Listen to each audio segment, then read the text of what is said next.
ओम नमो भगवते वासुदेवाय नमः.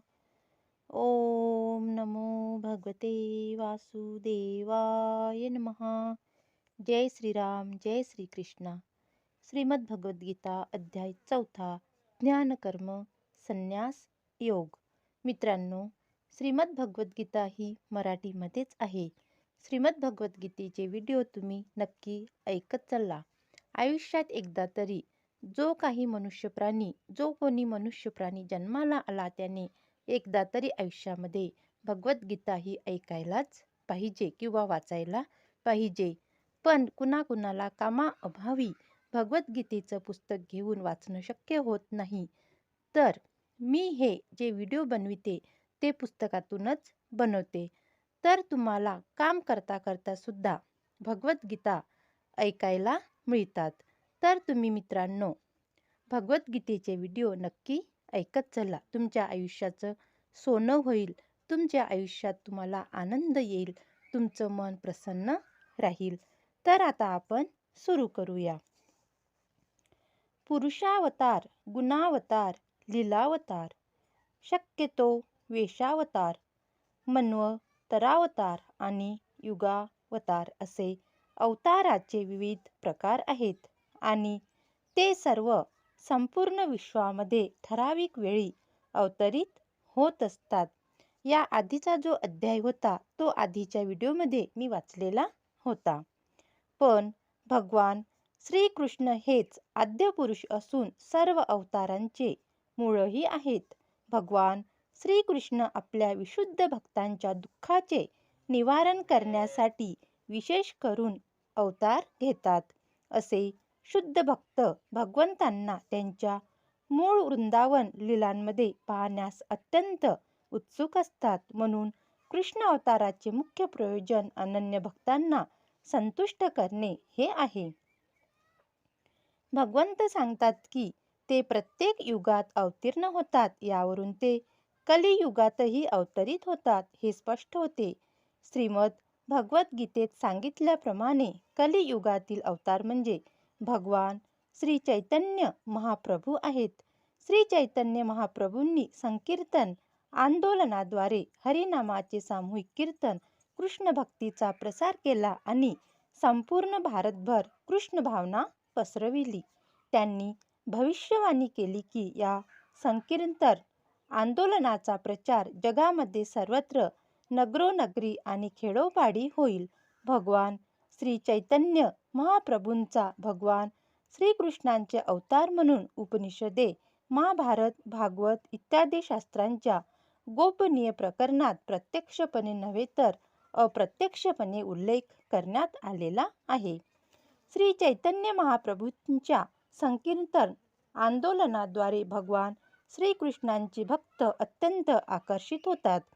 भगवंताचा हा अवतार दुष्टांचा वध करीत नाही तर आपल्या अहेतुकी कृपेद्वारे त्यांचा उद्धार करतात. जन्म कर्म मे दिव्यमेव या व्यक्ती तत्वतम ते व्यक्ता देहम पुनर्जन्म नैती मामिती सौ जनार्दनम. हे अर्जुना, माझ्या जन्माचे आणि कर्माचे दिव्य स्वरूप जाणणारा मनुष्य देहत्याग केल्यानंतर या भौतिक जगतात पुन्हा जन्म न घेता माझ्या शाश्वत धामाची प्राप्ती करतो. कृष्ण भगवान अर्जुनाला सांगतात की जो कोणी मनुष्य ही भगवद्गीता माझी ज्या जन्मात तुम्ही जन्माला आले आहे त्या जन्मात तुम्ही भगवद्गीता ऐकाल किंवा वाचाल त्या व्यक्तीला पुनर्जन्म घेण्याची काहीच गरज नाही. कारण तो पवित्र अशा देहत्याग केल्यानंतर पवित्र अशा धामाची तो प्राप्ती करतो. भगवंताच्या आपल्या दिव्य धामातून होणाऱ्या अवतरणाविषयी यापूर्वीच 6व्या श्लोकामध्ये वर्णन करण्यात आले आहे. जो भगवंताच्या जन्माचे सत्य जाणू शकतो तो भौतिक बंधनातून मुक्तच आहे आणि म्हणून वर्तमान देहाचा त्याग केल्यानंतर तो तत्काळ भगवत धामात परत जातो. भौतिक बंधनातून जीवाची होणारी अशी मुक्ती सहजपणे मुळीच साध्य होत नाही. निर्वेशवादी आणि योग यांना अतिशय क्लेश सोसल्यानंतर आणि अनेकानेक जन्मानंतरच मुक्ती प्राप्त होते. यानंतरही भगवंताच्या निर्विशेष ब्रह्मज्योतीमध्ये विलीन होण्याची जी मुक्ती त्यांना प्राप्त होते ती केवळ आंशिक मुक्ती असते आणि अशा मुक्तीत भौतिक जगतात पुन्हा परतून येण्याची शक्यता असते. मात्र केवळ भगवंताच्या शरीराचे आणि लीलांचे दिव्य स्वरूप जाणून घेतल्याने भक्त देहत्यागानंतर भगवतधामास प्राप्त करतो आणि त्याला पुन्हा या जगात कधीच परत यावे लागत नाही. ब्रह्मसंहितेमध्ये सांगण्यात आले आहे की भगवंताची अनेक रूपे आणि अनंत अवतार आहेत. भगवंत जरी अनंत दिव्य रूपे धारण करीत असले तरी ते श्री भगवंत अद्वैत आहेत. ते जरी सत्य, ज्ञानी, जन आणि सांसारिक पंडितांच्या आकलनापलीकडे असले तरी मनुष्याने ते दृढ विश्वासाद्वारे जाणून घेतले पाहिजे. वेदांमध्ये सांगितल्याप्रमाणे एको देवो नित्यलीलानुरक्तो भक्तव्यापी हृदयंत आत्मा.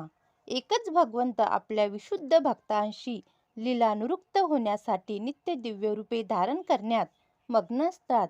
या वेद प्रमाणांना स्वतः भगवंतांनी गीतेतील या श्लोकामध्ये पुष्टी दिली आहे.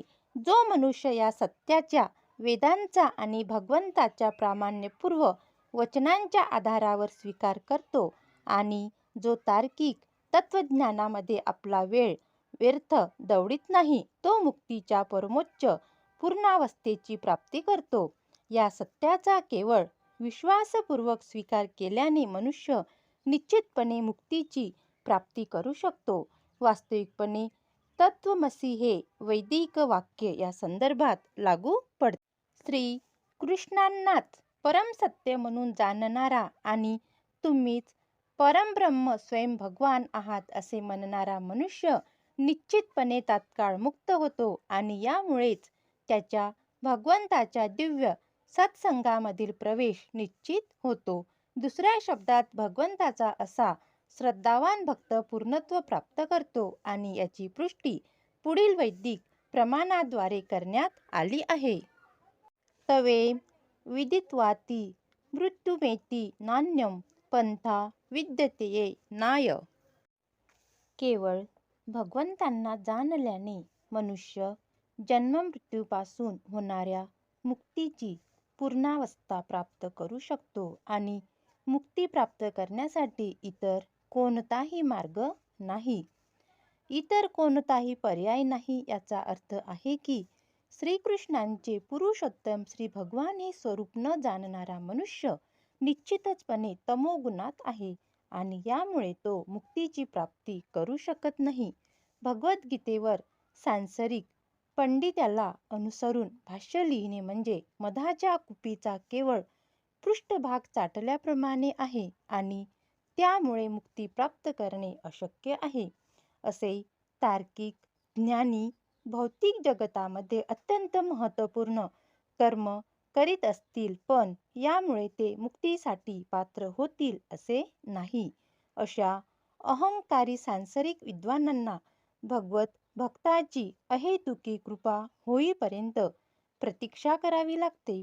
म्हणून मनुष्याने श्रद्धा आणि ज्ञानाच्या आधारे कृष्ण भावनेचे अनुशीलन करून मुक्ती प्राप्त केली पाहिजे.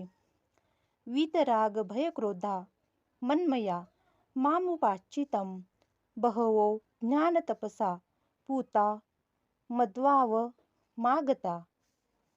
आसक्ती, भय आणि क्रोध यातून मुक्त झालेले, पूर्णपणे मतपरायण झालेले आणि माझा आश्रय ग्रहण करणारे गतकाळातील अनेकानेक मनुष्य माझ्याविषयीच्या ज्ञानामुळे शुद्ध झाले आहेत आणि याप्रमाणे त्या सर्वांना माझ्याविषयीचे दिव्य प्रेम प्राप्त झाले आहे. पूर्वी वर्णन केल्याप्रमाणे विषयग्रस्त मनुष्यास परमसत्याचे साकार स्वरूप समजणे अतिशय दुस्तर आहे. देहात्मबुद्धीमध्ये आसक्त असणारे लोक विषयासक्तीमध्ये इतके मग्न असतात की त्यांना परमसत्यही साकार असू शकते याचे ज्ञान होणे जवळजवळ अशक्य असते. अशा जडवादी लोकांना सच्चिदानंद शरीराची कल्पनाही करता येणे अशक्य आहे. भौतिकदृष्ट्या शरीर विनाशी, पूर्णपणे अज्ञानमय आणि पूर्णपणे दुःखमय आहे. म्हणून सामान्यतः लोकांना जेव्हा परमसत्याचा साकार स्वरूपाविषयी सांगितले जाते तेव्हा त्यांच्या मनात हीच शारीरिक संकल्पना घर करून बसलेली असते. अशा भौतिकवादी मनुष्यांसाठी प्राकृत सृष्टीचे महाकाय विराट रूपच सर्वश्रेष्ठ असते. यामुळेच ते परमसत्याला निर्विशेष किंवा निराकार समजतात आणि पराकोटीच्या विषयासक्तीमुळे त्यांना भौतिक जगतातून मुक्त झालेला जीवही साकार स्वरूपीच असतो. हा विचार देखील एक भीतीदायक वाटतो. जेव्हा त्यांना सांगितले जाते की आध्यात्मिक जीवनही व्यक्तिगत आणि साकार आहे, तेव्हा ते पुन्हा शरीर धारण करण्याच्या कल्पनेने भयभीत होतात आणि यामुळे स्वाभाविकतः निर्विशेष शून्यामध्ये विलीन होण्यास प्राधान्य देतात. सामान्यपणे असे लोक जीवाची तुलना समुद्रातील बुडबुड्यांशी करतात, कारण बुडबुडे पुन्हा समुद्रातच विलीन होतात. मित्रांनो, श्रीमद भगवद्गीतेचा पुढील अध्याय म्हणजे पुढील भाग आपण पुढच्या व्हिडिओमध्ये वाचूया. तर तुम्ही पुढचा व्हिडिओ नक्की बघा आणि व्हिडिओ शेवटपर्यंत बघत चला. तुमच्या जीवनाचं सोनं होईल, आयुष्यामध्ये बदल होईल. ओम नमो भगवते वासुदेवाय नमः. जय श्रीराम, जय श्रीकृष्ण, राधे राधे. आणि कमेंटमध्ये राधे राधे किंवा जय श्रीराम, जय श्रीकृष्ण असे लिहत चला. तर मग नमस्कार.